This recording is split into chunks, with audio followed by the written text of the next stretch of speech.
ಓಂ ಶ್ರೀ ಗುರು ಬಸವಲಿಂಗಾಯ ನಮಃ. ಕಾಯದೊಳು ಗುರುಲಿಂಗ ಜಂಗಮದ ಆಯತವ ಅರಿಯಲ್ಕೆ ಸುಲಭ ಉಪಾಯದಿಂದ ಇದರಿಟ್ಟು ಬಾಹ್ಯಸ್ಥಲಕ್ಕೆ ಕುರುಹವಾಗಿ ದಾಯದೋರಿ ಸಮಸ್ತ ಭಕ್ತನಿ ಕಾಯವನ್ನು ಪಾವನವು ಮಾಡಿದ ರಾಯಪೂರ್ವಾಚಾರ್ಯ ಸಂಗನ ಬಸವ ಶರಣು ಶರಣಾರ್ಥಿ. ಬಸವ ನಿಮ್ಮಯ ಮಹಿಮೆ ಉಸುರಾಲೆನ್ನಳವಲ್ಲ, ಪಶುಪತಿಯ ಪಾದವನು ಕಂಡೇ ದೇವಾ. ಬಸವ ನಿಮ್ಮಯ ಮಹಿಮೆ ಉಸುರಾಲೆನ್ನಳವಲ್ಲ, ಪಶುಪತಿಯ ಪಾದವನು ಕಂಡೇ ದೇವಾ. ನಿಮ್ಮ ಪಾದವು ಸೋಂಕಿ ಬ್ರಹ್ಮ ಲಿಖಿತವು ಬಿಟ್ಟು ಹಮ್ಮು ಬಿಟ್ಟೋಡಿತ್ತು ನಿಮ್ಮ ಕಂಡು. ಗುರುಲಿಂಗ ಜಂಗಮದ ಒಲವ ತಿಳಿಸಿದಿರಿ, ಪರವಸ್ತು ನೀವೆನ್ನ ಪ್ರಾಣವಾಗಿ. ಪರಿಪರಿಯ ವಚನದಲ್ಲಿ ಪರಮಾಮೃತವನ್ನು ತುಂಬಿ ಪರಿಣಾಮ ತೋರಿದಿರಿ ಮನಸ್ಸಿನಲ್ಲಿ. ಬಸವ ನಿಮ್ಮಯ ಮಹಿಮೆ ಉಸುರಲೆನ್ನಳವಲ್ಲ, ಪಶುಪತಿಯ ಪಾದವನು ಕಂಡೇ ದೇವಾ. ಎನ್ನವನು ಇವನೆಂದು ಮನ್ನಿಸಿ ಕರೆದನಗೆ ಚೆನ್ನಾಗಿ ಪೇಳಿದಿರಿ ಗುರುಸ್ವಾಮಿಯೇ. ಎತ್ತ ಹೋದರು ಬೆನ್ನು ಹತ್ತಿ ಬರುವೆನು ಗುರುವೇ, ನಿತ್ಯ ನಿತ್ಯ ಶಿಕ್ಷಾ ಮಾಡೋ ಕಂಡ. ಚಿತ್ತವಲ್ಲಭ ಗುರುವೇ ಸತ್ಯ ಶರಣರ ಬಳಿಗೆ ಒತ್ತೊತ್ತಿ ಕರೆದೆನ್ನ ಒಪ್ಪಿಸಯ್ಯ. ಬಸವ ನಿಮ್ಮಯ ಮಹಿಮೆ ಉಸುರಲೆನ್ನಳವಲ್ಲ, ಪಶುಪತಿಯ ಪಾದವನು ಕಂಡೇ ದೇವಾ. ಯಾರು ಎನಗೆಂದು ಕೇಳಿದರೆ ಪಾರಹರ ಶರಣರ ಮಗನಾನೆಂದು, ನಮ್ಮಪ್ಪ ಬಸವಣ್ಣ ನಮ್ಮವ್ವ ನೀಲವ್ವ ನಮ್ಮ ಬಂಧು ಬಳಗ ಶಿವಶರಣರು. ನಮ್ಮಪ್ಪ ಬಸವಣ್ಣ ನಮ್ಮವ್ವ ನೀಲವ್ವ ನಮ್ಮ ಬಂಧು ಬಳಗ ಶಿವಶರಣರು. ಎನ್ನವನು ಕಳುಹಿದರು ನಾ ಬಂದೆ ಮರ್ತ್ಯಕ್ಕೆ, ಹಿಂದೆ ಮಾಡಿದ ಸಾಲ ತಿದ್ದುವುದಕ್ಕೆ. ಹಿಂದೆ ಮಾಡಿದ ಸಾಲ ತಿದ್ದಿ ಋಣಗಳಳಿದು ನಾ ಬಂದೆ ನೋಡಪ್ಪ ಶರಣರ ಬಳಿಗೆ. ಏಕೆ ಹುಟ್ಟಿಸಿದೆನ್ನ ಬೇರೆ ತರುಮಾರಾದಿಗಳಿದ್ದಿಲ್ಲವೇ, ಸಾಕು ಲೋಕದ ಭೋಗ ಸಾಕು ದುಷ್ಟರ ಸಂಗ, ಸಾಕಿನ್ನು ಮತ್ತೆ ಹುಟ್ಟುವುದಕ್ಕೆ ಭವ ಉಂಟೆ ದೇವಾ. ಲೋಕ ರಕ್ಷಕ ನಮ್ಮ ಗುರು ಸಿದ್ಧಲಿಂಗನ ದಯವಿರಲು ಯಾಕೆ ಹಲವು ಚಿಂತೆಗಳು ಮನಸ್ಸಿನಲ್ಲಿ. ನೀ ಮಾಡಿದುಪಕಾರವನು ನಾನೆಂತೂ ಪೇಳಲಿ, ತಾನೇ ಬಲ್ಲನು ಗುರುವೇ ಸಿದ್ಧಲಿಂಗ. ಬಸವ ನಿಮ್ಮಯ ಮಹಿಮೆ ಉಸುರಲೆನ್ನಳವಲ್ಲ, ಪಶುಪತಿಯ ಪಾದವನು ಕಂಡೇ ದೇವಾ. ಪಶುಪತಿಯ ಪಾದವನು ಕಂಡೇ ದೇವಾ. ಪಶುಪತಿಯ ಪಾದವನು ಕಂಡೇ ದೇವಾ.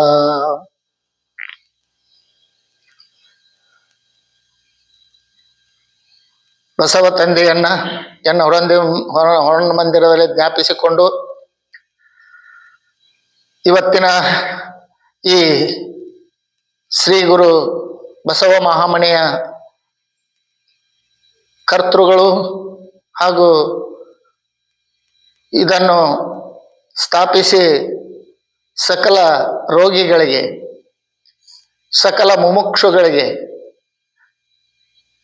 ಆರೋಗ್ಯ ಭಾಗ್ಯವನ್ನು ಕೊಡುತ್ತಾ ವೇದಾಂತ ಉಪನಿಷತ್ತು ಹಾಗೂ ವಚನ ಸಾಹಿತ್ಯ ಇವೆಲ್ಲವನ್ನ ಮನನ ಮಾಡಿಕೊಂಡು ಭುವನದ ಮಾನವರಿಗೆ ಅವರಿವರೆನ್ನದೆ ಎಲ್ಲರಿಗೂ ಹಂಚುತ್ತಾ ಈ ಒಂದು ಶ್ರೀ ಗುರು ಬಸವ ಮಹಾಮನೆಯನ್ನ ನಡೆಸಿಕೊಂಡು ಹೋಗುತ್ತಿರುವ ಪೂಜ್ಯ ಬಸವಾನಂದ ಅಪ್ಪಾಜಿ ಅವರ ಹಿಡಿದಾವರಿಗಳಲ್ಲಿ ಪಡಮಟ್ಟು ಇವತ್ತಿನ ಚಿಂತನದ ಕಾರ್ಯಕ್ರಮವನ್ನ ಅಪ್ಪಾಜಿ ನನಗೆ ವಹಿಸಿದ್ದಾರೆ.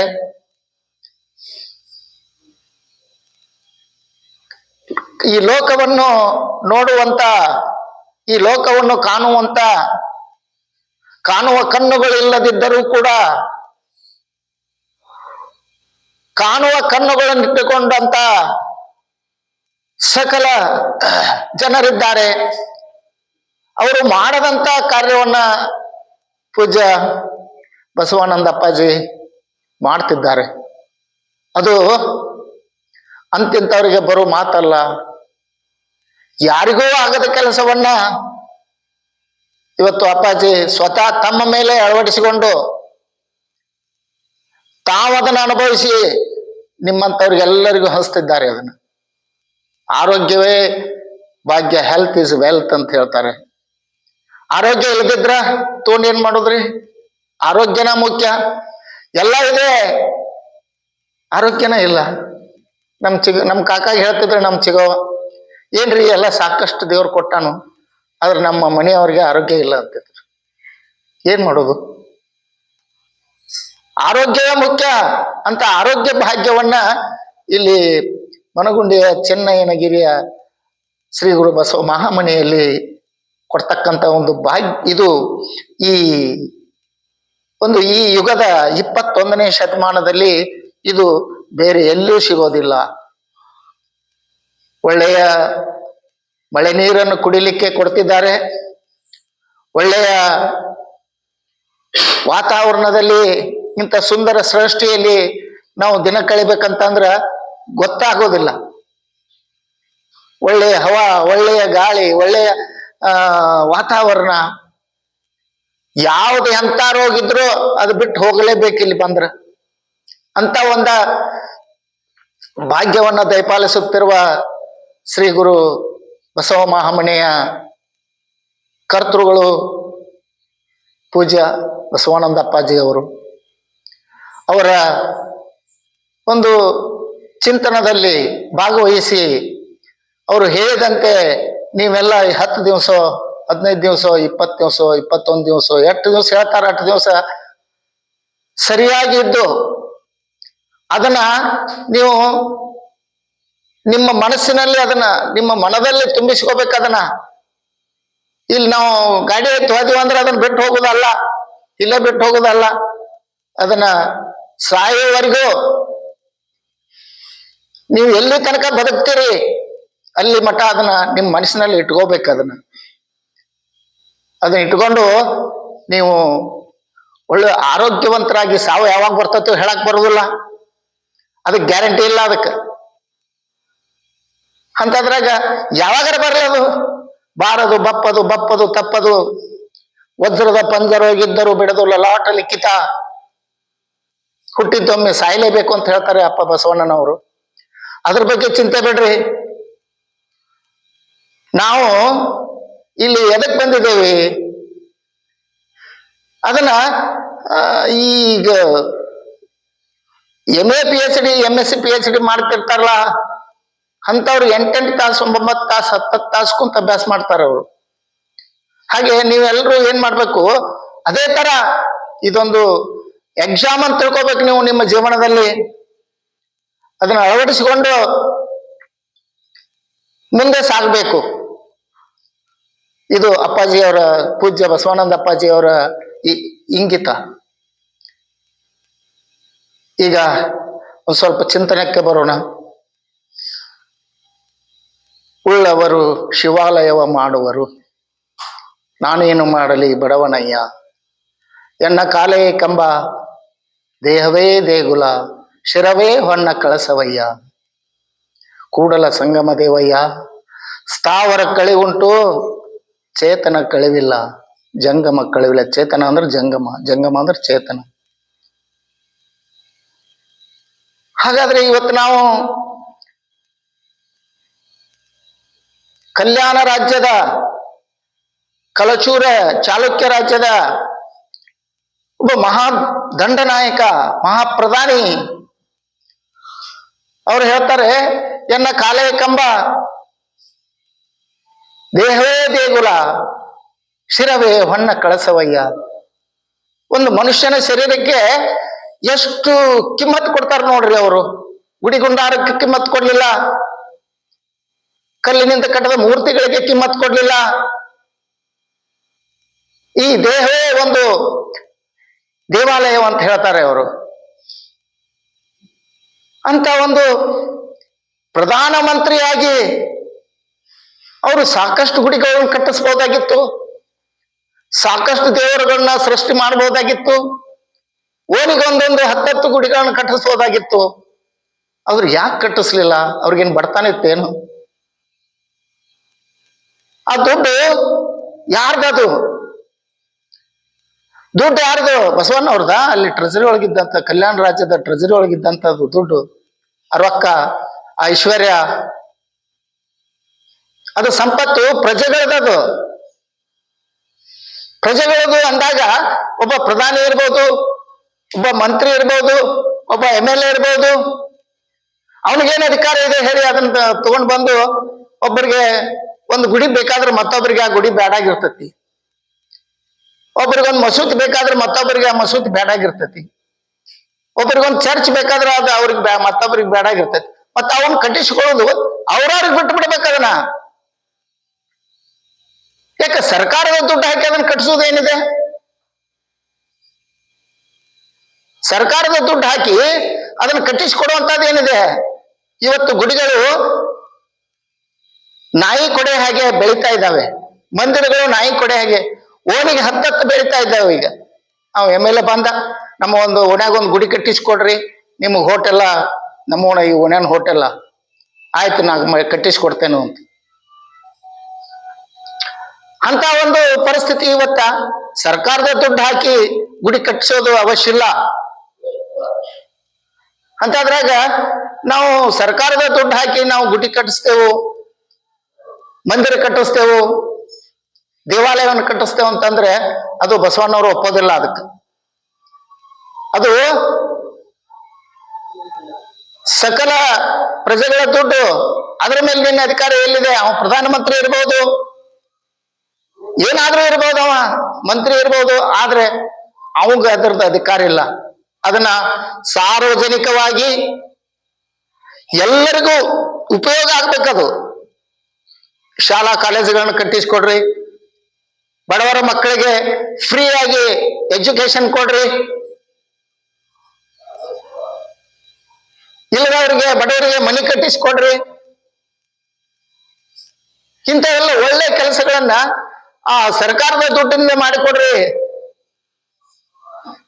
ಅದನ್ನ ಬಿಟ್ಟು ನಾವು ಅದನ್ನ ಬಿಟ್ಟು ಬರೇ ಏನೋ ಇದನ್ನ ಕಟ್ಟಿಸ್ಕೊಡೋದು, ಏನು ಗುಡಿಗಳಾಗ್ತಾ ಇದ್ದಾವೆ, ಏನು ಮಂದಿರಗಳಾಗ್ತಾ ಇದ್ದಾವೆ. ಆ ದೇವರು ಒಂದ್ಸಲ ಯಾರು ಇದ್ರಕ್ಕಿಲ್ಲಂತ ಪೂಜಾರಿ ಎಲ್ಲ ಪೂಜೆ ಅದು ಮಾಡಿ ಮುಗಿಸ್ಕೊಂಡು ಕೀಲಿ ಹಾಕೊಂಡು ಹೋಗಿದ್ದಂತ. ಅವಾಗ ಅಕ್ಕ ಒಂದು ಹೆಣ್ಣು ದೇವ್ರ ಗುಡಿ, ಗಂಡ ದೇವ್ರ ಗುಡಿ ಅಣ್ಣ ಅಂತೇಳಿ ಅಂತಂತ. ಅವಾಗ ದೇವ್ರಿಗೂ ನಿದ್ ಬಂದಿತ್ತಂತ, ಒಂದ್ ಸ್ವಲ್ಪ ಕಣ್ಣು ಹಿಂಗ ಮುಚ್ಚಾಕ್ತಿತ್ತಂತ. ದಂತ ಕತೆರಿ ಇದನ್ನ ಕರೆಯಲ್ಲ. ಅವಾಗ ಆ ದೇವರು ಅಕ್ಕ ಅನ್ಕೂಲೆ ಕೇಳ್ತಂತ, ಅದು ನನ್ಯಾರು ಕರೆದ್ರು ಅಂತೇಳಿ. ಮುಂದಿನ ಒಂದು ಕಟ್ಟಿ ಕಲ್ಲು ಕರಿತಂತ. ಕಲ್ಲು ಅಂದ್ರೆ ಅಣ್ಣ ತಮ್ಮ ಅಕ್ಕ ತಂಗಿ ಅವೆಲ್ಲ ಕಲ್ಲು ಅಂದ್ರೆ ಕಲ್ಲು ಅನ್ಕೂಲೆ ಯಾಕಂತ ಕೇಳ್ತಂತ. ಇದು ಗುಡಿ ಒಳಗಿದ್ದ ದೇವರ ಮೂರ್ತಿ ಅಲ್ಲ, ನನಗ ಎಲ್ಲಾ ಜನ ಬಂದು ನಾನು ತೊಳ್ಕೊಂತ ಅಲ್ಲಿ ಕಾಲ್ ಮೇಲೆ ಒಂದ್ಸರಿ ನೀರು ಹಾಕೊಂಡು ಕಾಲು ಒರೆಸಿ ನನ್ನ ಕಲ್ಲಿಗೆ ನನಗ ಒರೆಸಿ ದಾಟಿ ಹೋಗ್ತಾರು. ನಿನಗ್ ಬಂದ ಸಾಷ್ಟಾಂಗ ನಮಸ್ಕಾರ ಹಾಕ್ತಾರ. ನಾನು ಕಲ್ಲ, ನೀನು ಕಲ್ಲ, ನಿನಗ್ಯಾಕ ಅಷ್ಟು ಕೈ ಮುಗಿತಾರು, ನಿನಗ್ಯಾಕ ಅಷ್ಟು ಬೇಡ್ಕೋತಾರು? ಏನಂತದ್ ನಿನ್ನಂತಲ್ಲಿ ಏನು ವಿಶೇಷ ಐತಿ ಅಂತ ಕೇಳ್ತಂತ. ಅದು ಕಾಲ್ ದಾಟಿ ಬರೋ ಕಲ್ಲು. ಅವಾಗ ಈ ಮೂರ್ತಿ ಹೇಳ್ತಂತ, ನಾನು ಕಲ್ಲ, ನೀನು ಕಲ್ಲ, ಆದ್ರೆ ನಾನು ಕಟ್ಟದಂತ ಶಿಲ್ಪಿ ಏನದನಲ್ಲ, ಶಿಲ್ಪಿ ಆರ್ಕಿಟೆಕ್ಚರ್ ಅವ ನನ್ನನ್ನೊಂದು ಮೂರ್ತಿ ರೂಪವನ್ನು ಮಾಡಿ ಕೊಟ್ಟಿದ್ದಾನವ, ತಾನ ತಯಾರು ಮಾಡಿದಾನು, ನನ್ನನ್ನ ತಾನ ಕೆತ್ತಿದಾನು. ದೊಡ್ಡ ಉಳಿ, ಸಣ್ಣ ಉಳಿ, ಕಿರುಳಿ ಅಂತದ್ರಿಂದ ಹೊಡೆದು ಎಲ್ಲಾ ಮೂರ್ತಿ ಚಂದ ಕಾಣುವಂಗ್ ಮಾಡಿದಾನು. ಅವ್ ಮಾಡಿದಂತವ ನನಗ ಎಲ್ಲ ತಯಾರಾದ ಮೇಲೆ ಬಂದ ಡೊಗಲ್ ಮಂಡಿ ಊರಿ ನನಗ ಅದನ್ನ ಕೊಡು ಇದನ್ನ ಕೊಡು ಅಂತ ನನ್ನ ಬೇಡ್ಕೋತಾನವ. ಎಂತ ಹುಚ್ಚ ವಿಪರ್ಯಾಸ ಇದು. ಅವ್ ಮಾಡದಿದ್ರೆ ನನ್ನ ಮೂರ್ತಿನ ಗುಡ್ಯಾಗ ಕುಂಡಿರ್ತಿರಕಿಲ್ಲ. ಮಾಡಿ ತಯಾರು ಮಾಡಿದವ ಮತ್ ನನಗ್ ಬಂದ್ ತಾನ ಬಿಡ್ಕೋತಾನಂತಂದ್ರ ಅದನ್ನ ನೋಡಿ ನನಗ್ ನಗಿ ಬರ್ತತಿ. ಆದ್ರೆ ನಿನಗೇನ್ ಮಾಡಿದಾರು, ಬರೀ ಒಂದ್ ಸ್ವಲ್ಪ ಸುತ್ತಿಗಿಂದ ಒಂದ್ 4 ಸಡೆ ಹಣದು ಚೌಕ್ ಮಾಡಿ ಇಲ್ಲಿ ಮುಂದ್ ಕಾಲಾಗ ದಾಟಿ ಹೋಗುವಂಗ ರಾಡಿ ಆಗ್ಬಾರ್ದು ಅಂತ ಇಟ್ಟಿದಾರು. ಅದಕ್ಕೆ ನಿನ್ನ ಜನ ತುಳ್ಕೊಂತ ಬರ್ತಾರು, ನನ್ನ ಪೂಜಿಸ್ತಾರು. ಅಂತ ಗುಡಿಗಳನ್ನ ಮಾಡಿ ಕೊಡುವಂತ ಅವಶ್ಯಕತೆ ಬಸವಣ್ಣವ್ರಿಗೆ ಇಲ್ಲ ಅಂತ ಹೇಳ್ತಾರೆ. ಬಸವಣ್ಣವ್ರು ಇಲ್ಲ ಅಂತ ಹೇಳ್ತಾರೆ. ಅದಕ್ಕೆ ಉಳ್ಳವರು ಶಿವಾಲಯ ಮಾಡುವರು, ನಾನೇನು ಮಾಡಲಿ ಬಡವನಯ್ಯ. ಬಡತನ ಅನ್ನೋದು ಅವ್ರಿಗಿದ್ದಿರ್ಲಿಲ್ಲ. ಅವ್ರ ರಾಜ್ಯದಲ್ಲಿರ್ತಕ್ಕಂಥ ಒಂದು ಹಳ್ಳಿ ಊರನ್ನ ಬಂಗಾರದ ಹೋಗಿ ಹೈವಂಗ್ ಮಾಡ್ಬೇಕಂದ್ರೆ ಆಗ್ತಿತ್ತು ಅವ್ರಿಗೆ. ಅದನ್ನ ಸುಟ್ಟು ಬೂದಿ ಕರ್ಕ್ ಬೂದಿ ಮಾಡುವಂತ ಅಧಿಕಾರನೂ ಇತ್ತು. ಆದ್ರೆ ಅದನ್ನ ಯಾವುದನ್ನು ಉಪಯೋಗ ಮಾಡ್ಕೊಲಿಲ್ಲ ಅವರು. ಅದು ನಮಗೆ ಅವಶ್ಯಕತೆ ಇಲ್ಲ. ಈಗ ಶಾಲಾ ಕಾಲೇಜುಗಳ ಅವಶ್ಯಕತೆ ಇದೆ. ಡಾಕ್ಟರ್ ಬಾಬಾ ಸಾಹೇಬ್ ಅಂಬೇಡ್ಕರ್ ಹೇಳ್ತಾರೆ, ನೀವು ನಿಮ್ಮ ಮಕ್ಕಳನ್ನು ಗುಡಿಗುಂಡಾರಗಳ ಸುತ್ತ ಹಾಯಿಸ್ಕೊಂಡು ಬಿಡ್ರಿ, ಲೈಬ್ರರಿ ಗ್ರಂಥಾಲಯದ ಸುತ್ತ ಹಾಸ್ರಿ, ಲೈಬ್ರರಿ ಸುತ್ತ ಹಾಸ್ರಿ. ನಿಮ್ಗೇನಾದ್ರೂ ಒಂದಷ್ಟು ನಿಮ್ಮ ಮಕ್ಕಳು ಮುಂದೆ ನಿಮ್ಮ ಕಣ್ಣು ಮುಂದೆ ಯಾವ್ದಾದ್ರೂ ಒಂದು ನೌಕರಿ ಮಾಡಿ ನಿಮ್ಮನ್ನ ಚೆನ್ನಾಗಿ ನೋಡ್ಕೋಬಹುದು ಅನ್ನುವಂತ ಮಾತನ್ನ ಡಾಕ್ಟರ್ ಬಾಬಾ ಸಾಹೇಬ್ ಅಂಬೇಡ್ಕರ್ ಹೇಳ್ತಾರೆ. ಅದಕ್ಕಾಗಿ ಇಂಥ ಒಂದು ಇಲ್ಲಿ ಸುಮ್ಮನೆ ನಾವು ಅಪ್ಪ ಅವರು ಇಲ್ಲಿ ಇದನ್ನ ತೆಗೆದಾರಂತ ತಿಳ್ಕೊಬೇಡ್ರಿ. ಈ ಆರೋಗ್ಯವನ್ನ ಸುಧಾರಿಸಿಕೊಳ್ಳಿಕ್ಕೆ, ರೋಗದಿಂದ ಮುಕ್ತಿಯನ್ನು ಹೊಂದಲಿಕ್ಕೆ ಯೋಗವನ್ನು ಕಲಿಸಲಿರುವಂತ ಗುರುಗಳಿದ್ದಾರೆ. ಅವರ ಯೋಗವನ್ನ ಕಲ್ಕೊಂಡು ಸರಿಯಾಗಿ ಚೆನ್ನಾಗಿ ನೀವೆಲ್ಲ ಅದನ್ನ ಮಾಡ್ಕೊಂತ ಮುಂದುವರಿಸಿಕೊಂಡ ಹೋಗಬೇಕು ಅಂತ ಹೇಳಿ ತಮ್ಮಲ್ಲಿ ವಿನಂತಿ ಪೂರ್ವಕವಾಗಿ ನಾನು ಕೇಳ್ಕೊಳ್ತಾ ನನ್ನ 2 ಮಾತುಗಳನ್ನು ಮುಗಿಸ್ತೇನೆ. ಎಲ್ಲರಿಗೂ ಶರಣು ಶರಣಾರ್ಥಿ.